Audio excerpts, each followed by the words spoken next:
Bonjour à toutes et à tous, j'espère que vous allez bien. Cette petite vidéo est pour faire une revue de l'année 2021. On parlera de la sécurité, du Covid et du business. J'ai choisi ce mode de communication pour atteindre tout le monde, que ce soit en France et dans les filiales. Sur la partie sécurité, nous avons eu 15 accidents de travail sur la division, c'est 15 de trop. Notamment, il y a eu un pic sur mars et avril. Au board du groupe, il y a le développement de We Do Safe, qui a l'objectif de diviser par 2 l'accidentologie en 3 ans.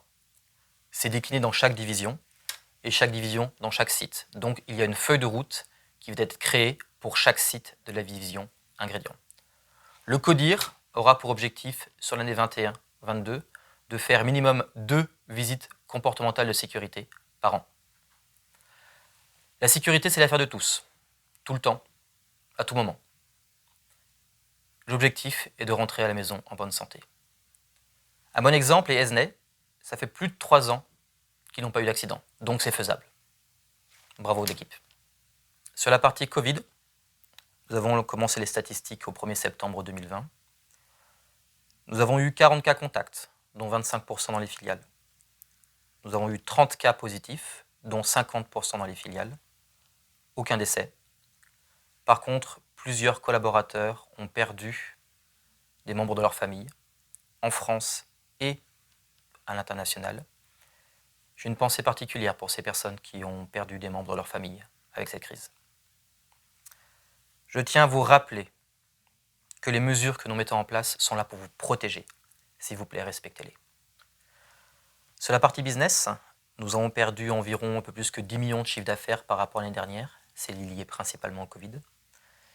Il y a eu un plan de mobilisation sans précédent à tous les niveaux, qui nous ont permis d'atteindre nos objectifs financiers, ce qui est important pour cette année charnière avec le projet de rapprochement entre InVivo et Soufflet.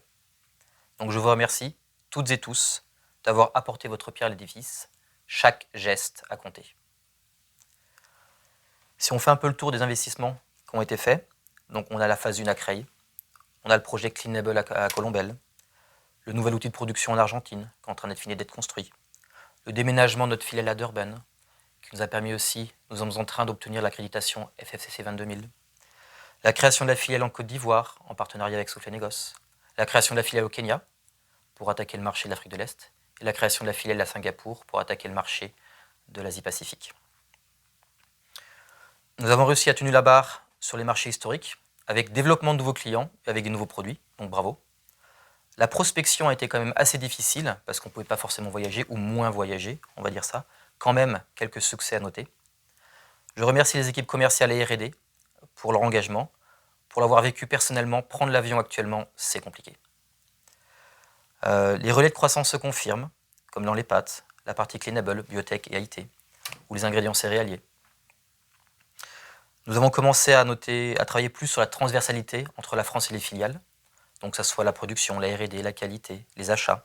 Et c'est quelque chose qu'on va continuer, parce que c'est important d'avoir des filiales qui sont autonomes mais pas indépendantes, et donc il faut vraiment créer cette division, ce One Ingredients.